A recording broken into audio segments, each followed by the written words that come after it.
Hey guys, Jazza here, quickly just popping up before the video begins. I just want to give a big, massive thank you. We finally reached the season finale of Season 1 of the Games Court.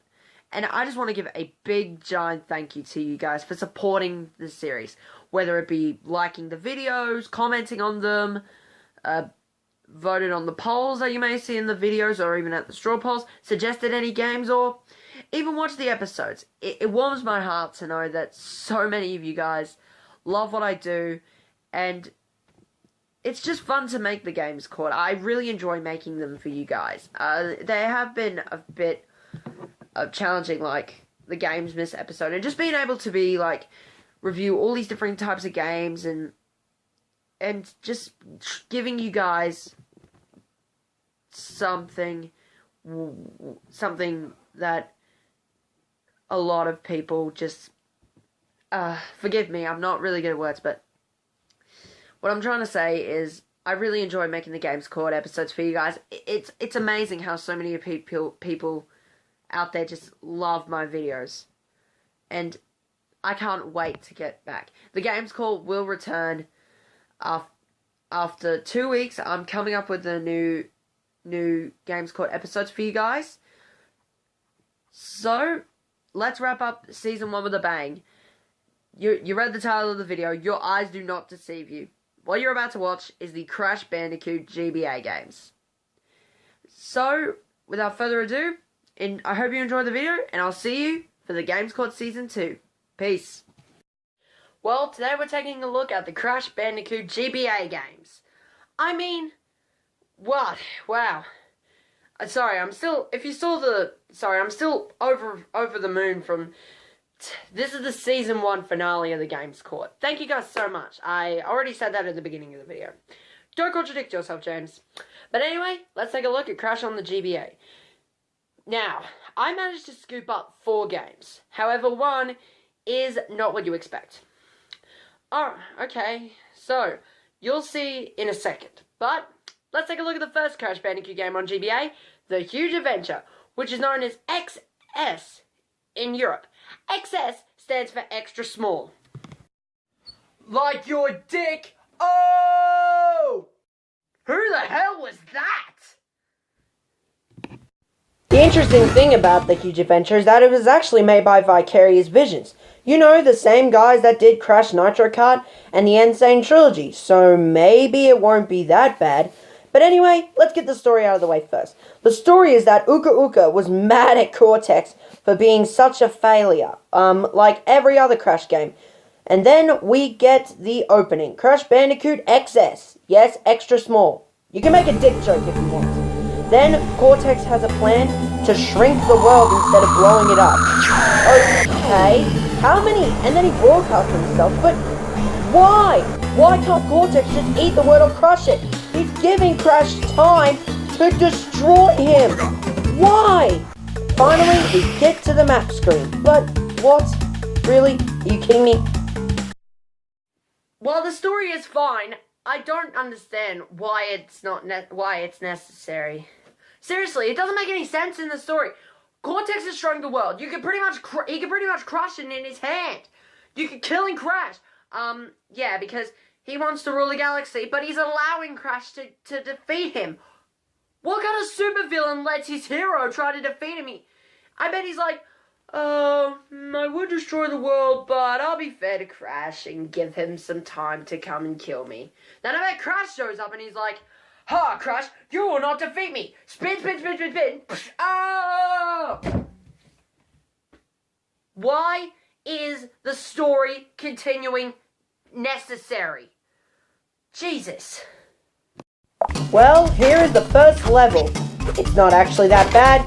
It plays in the same as Crash 2, and it actually has the music from Crash 2. How cool is that? The easiest way to describe this game is if Crash 2 and 3 were merged together. Because science. Anyway, the side-scrolling platformer is similar to Mario, but I don't get it. Wasn't the whole idea of Crash to be a 3D platformer? Well, you can't do 3D graphics on the Game Boy Advance, well, not in the same style as Crash, but, you know, it's a nice touch. One thing I don't like is that bonus stages are near the very end of the stage or at the very start. Why? Why couldn't you just put the bonus stage in the middle of the stage? I mean, it doesn't make any sense. And also, this game is really, I don't know how to explain it. Sort of like nothing special. It's the same thing as Crash 2 and 3. But that doesn't make this a bad game. Not at all. It actually kind of makes it very fun, especially because it's all the same Crash elements you love. If they remake the same Crash game, then it would be the same. But at least it has some originality. For example, the story is original, and the levels and designs are all original.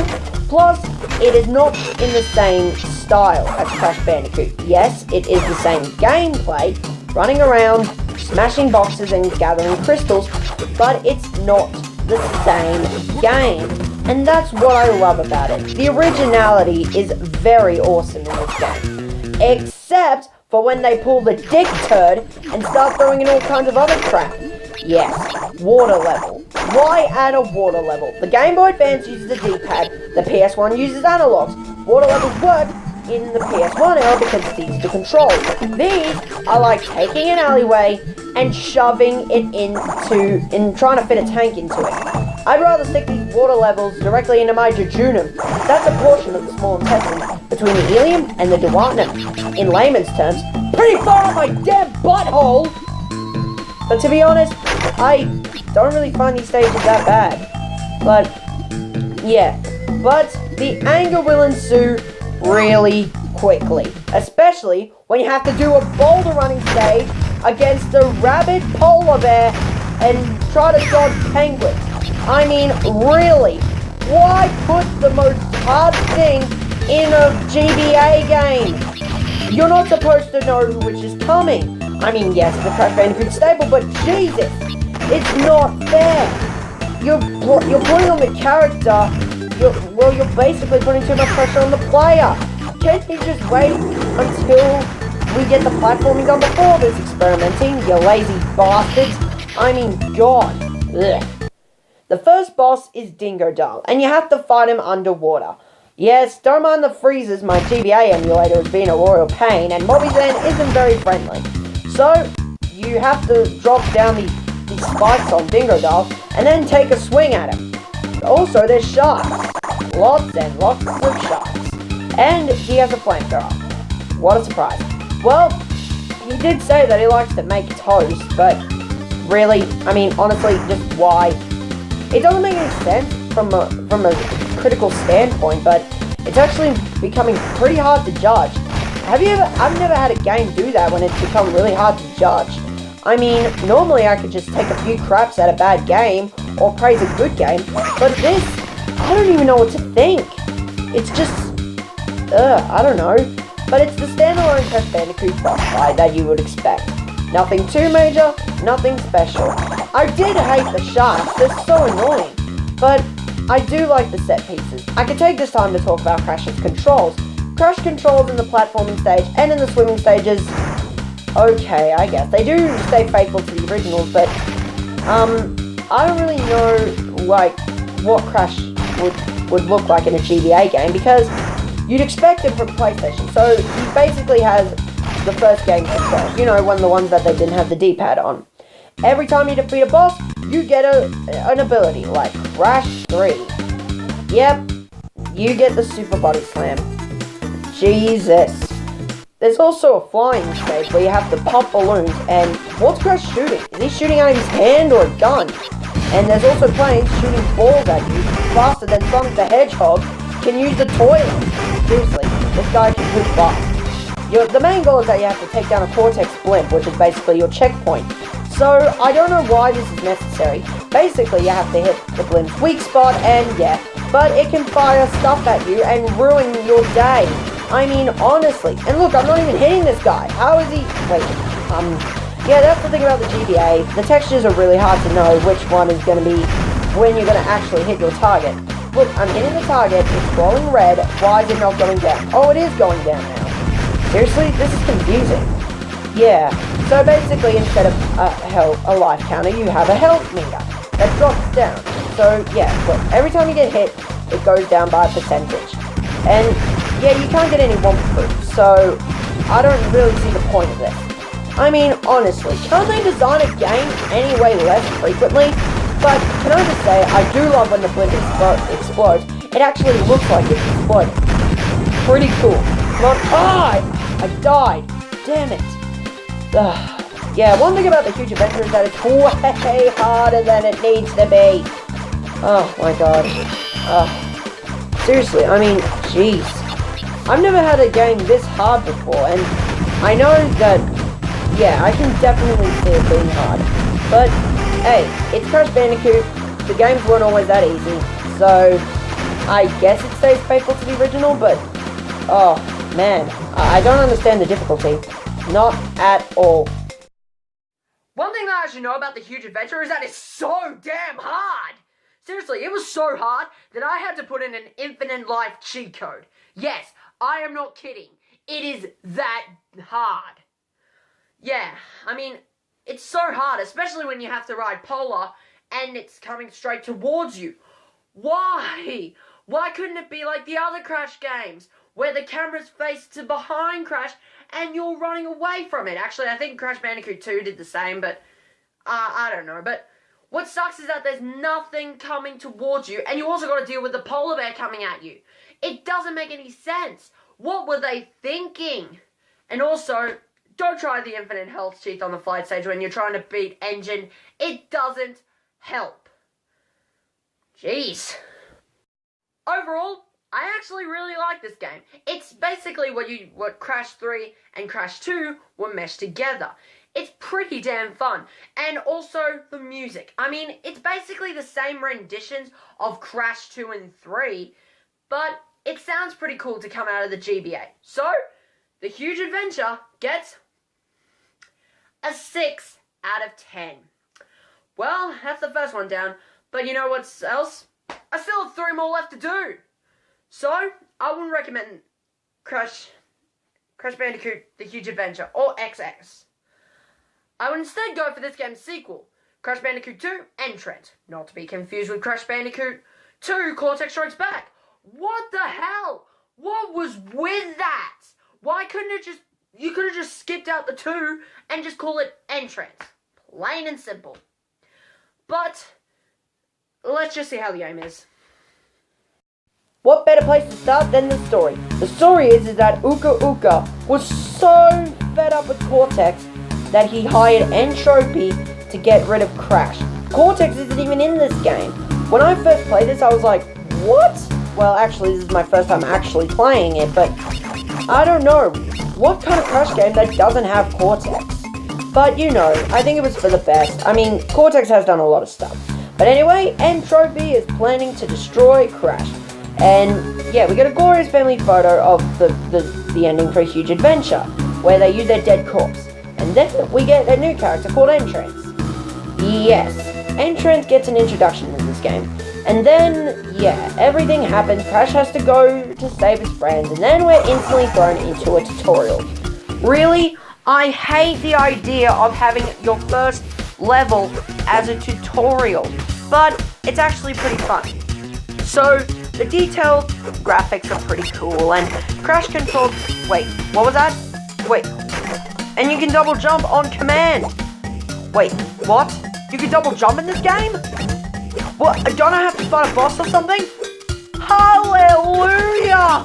Praise be Jesus! Having the ability to double jump without actually trying to defeat a boss is really cool. And it doesn't have any, like, one of those gimmicky moves like the tiptoe or anything. Seriously, Wrath of Cortex, what the hell? Honestly. It does, however, have the super slide and the rocket jump, which are both pretty cool, but I never got far in capturing footage to call it that, to see that, but you're just going to have to take my word for it. This took me a long time to capture. But old habits die hard. We still have the infamous ball gadget from Wrath of Cortex, only in this, it's much better.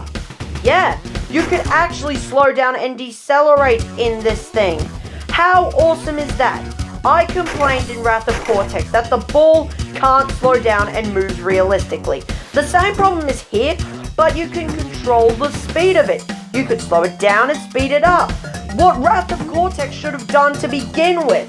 Seriously, if they took a look at what Vicarious Visions can do with vehicle levels, in fact all of them are good. The waterboarding stages where you have to defeat a shark, well, they can be pretty difficult, are actually very fun and fun to play. If Traveler's Tales had took a look at this game, or Vicarious Visions, or even if Vicarious Visions made Wrath of Cortex, they would have seen how a vehicle level should be. Fun, addictive, and amazing to do. Not the speedy up bullcrap. There's also a new original. You have to where Crash flies on a magic carpet. Arabian Nights, like Arabian Nights. Yeah, you fly around on a magic carpet, and supposedly you can shoot projectiles with your head. Yeah, I don't understand this at all. Like, seriously, I mean, would you care to, I wouldn't want to care to explain why you can fly around on a magic carpet and shoot the everlasting bejeebus out of everyone, but you know, I wouldn't say that it wasn't fun, because it actually really is, especially because shooting projectiles, but I would have to say these projectiles are goddamn useless.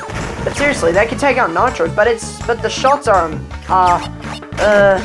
not very easy to do. And they're short too. I mean, okay, that was, well, enjoy it while it lasts. I hate the idea of vehicles only sticking around for a short period of time. That is so annoying. Why can't the whole level just be a vehicle level? Okay, then might follow the Wrath of Cortex and add too much of it. See? There's always a reverse effect with video games. You also have to punch monkeys in the barrels. So, this is technically a mix of Crash Bandicoot 3 and Wrath of Cortex. So, yeah, I like how the GBA games take both elements from previous games. But no love for the first game, unfortunately. Nope, not at all. So, yeah, it's the same as Wrath of Cortex in the themes, and it's the same as Crash 3 because of the level themes. Arabian Nights was in Crash 3. So, yeah, that happens. You also have to do a thing that you have to jump on magic flying carpets. I can imagine Crash starring in Aladdin singing One Jump Ahead. Wouldn't that be cool? Crash Bandicoot as Aladdin?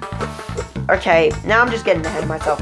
Basically, you have to jump on the carpet and grab the monkey bars, which is already hard enough as it is, but I don't know. I guess it's just, oh, what? How did I miss the TNT box? Even if you're a smidget off, your hitbox doesn't detect it, and you fall to the ground. How stupid is that? That's the only nitpick I have with this game. Other than that, it's awesome. The amount of stuff to look at. Look at all the details. The carpets are wavy and flowy, and having the ability to double jump is just awesome. I actually want to point out that I got stuck on this so many times that my recording is just one long stage of it. Seriously, take a look at this and see how the troubles I've had. Alright, so I gotta wait for this carpet to come, alright, getting on that. Now we're going smooth. Okay, so I died then, let's try it again. Alright, let's go. I'm jumping up. I'm in the monkey bars. Oh, don't forget the TNT because I want to get that box gem. Alright, jumping off here, hitting the monkey, onto the, oh, gotta wait for the carpet to come back.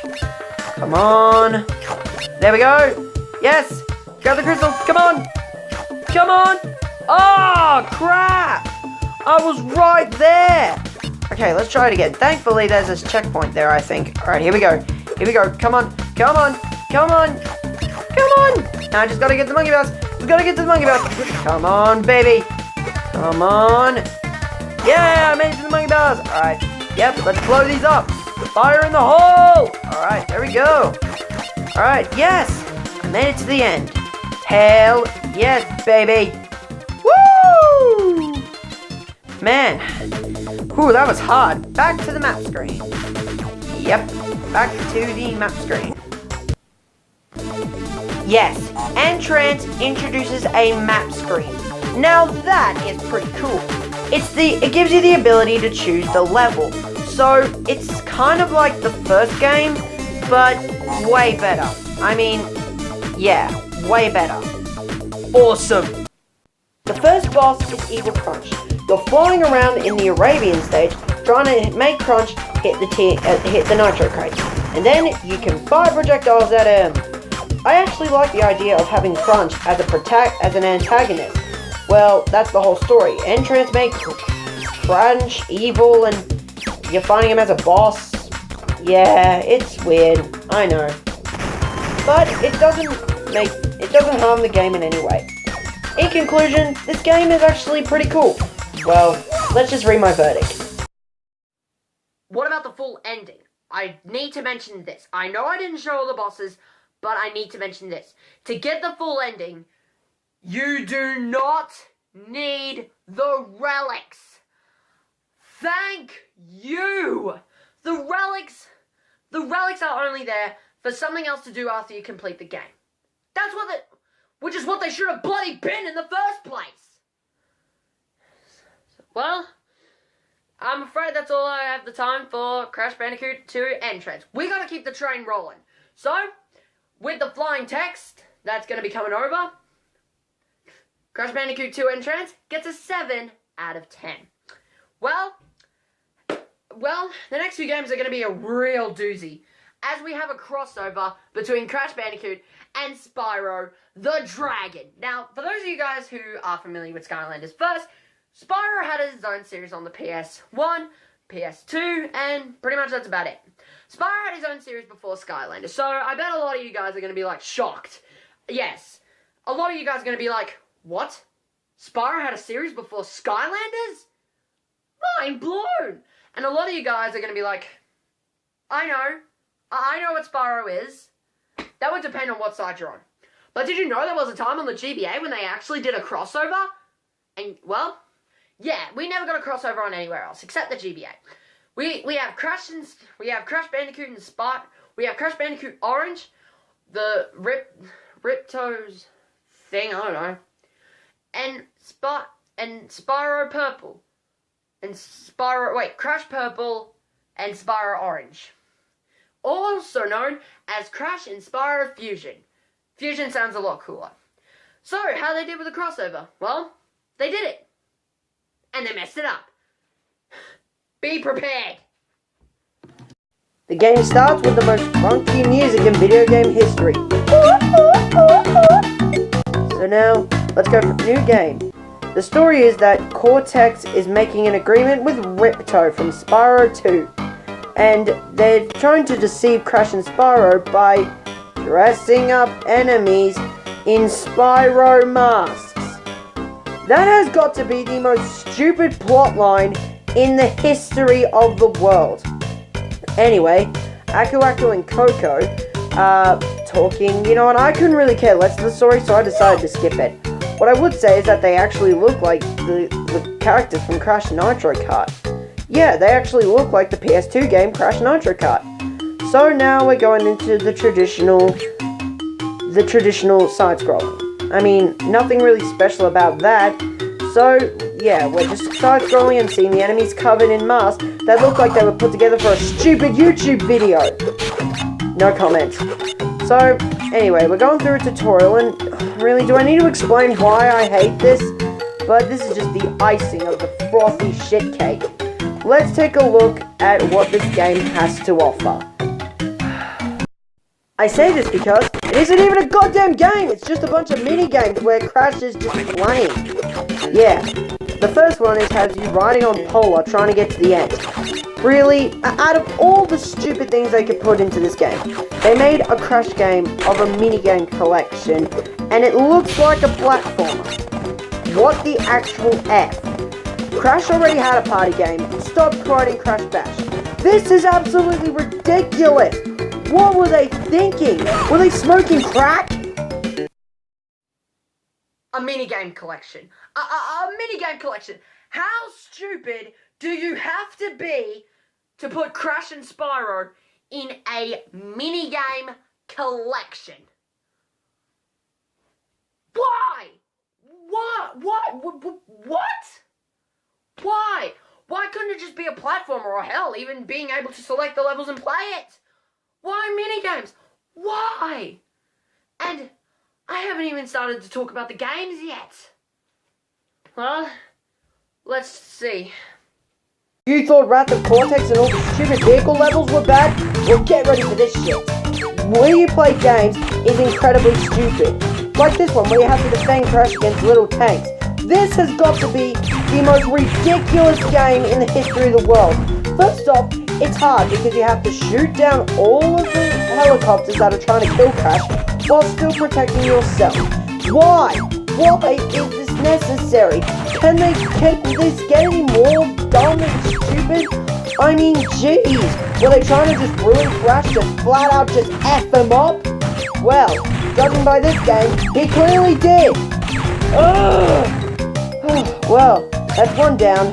Oh my god. You also have a minigame where you're trying to watch Crash lift up weights while trying not to crap his pants by playing this disastrous of a game. Ugh! Why? Why is this necessary? And on top of that, there's a time limit. But when you're finished, Crunch flexes and Crash falls dead. And then you get a playing card. Wait, a playing card? Why? Why are playing cards in this game? That's so dumb! Ugh! You can also go back into Moneybags' shop to buy playing cards. Why is playing cards necessary? I mean, jeez. Picking these... This is Crash Bandicoot, not Pokemon. What are you trying to do? Crash Bandicoot cards? Try to catch them all? I mean, But guess what? You can also find these hideous abominations in secret parts of the level. Why are cards in a Crash game? This has got to be the most stupidest thing in the history of gaming.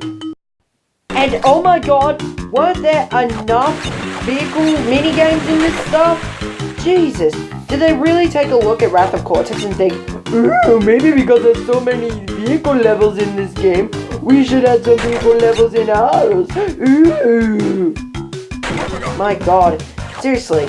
Well, I can take this time to discuss the game's controls. These game's controls are complete and not a dog poop. They're very choppy, very staggered, just uncomfortable to use, and oh my god, the levels make it even worse. In this game, you have to dodge whirlpools, but you easily get dragged into them, like a rip at Bondi Beach. Finally, I beat it, jeez. Then I finally get all the crystals, well, 5, but I don't really want to talk about this game anymore. So, let's go on to the boss. We finally get to meet the first boss, and it's Spyro. They poached crap at each other, and then it is time to play Castle Mash. What else can you say? They're throwing beer bottles at castles, trying to build them. And oh, I died. So, basically what you have to do is that you have to throw these flaming bottles. I'm not trying to say that into an insult. They're literally flaming. Finally, I completed Spyro. Well, that was quick. So, they finally joined forces. Okay. What was the point? You put them against each other. Why not keep it that way? Man, I'm done. This game is more than bad. This is the kind of bad you'd expect climbing out of the toilet after eating a Chipotle burrito. Or sombreros. Whatever. Bottom line, the game sucks. Let's check my verdict. Well, that game really butchered Crash. So, Crash Fusion gets a 3 out of 10. Okay, let's take a look at the Spyro version. I know it doesn't intertwine, but why do you need two? But the game offers a lot of problems. They both intertwine with the fact that you have to use playing cards. Why? Especially when the Spyro version is a steaming pile of pig shit. I mean, ugh.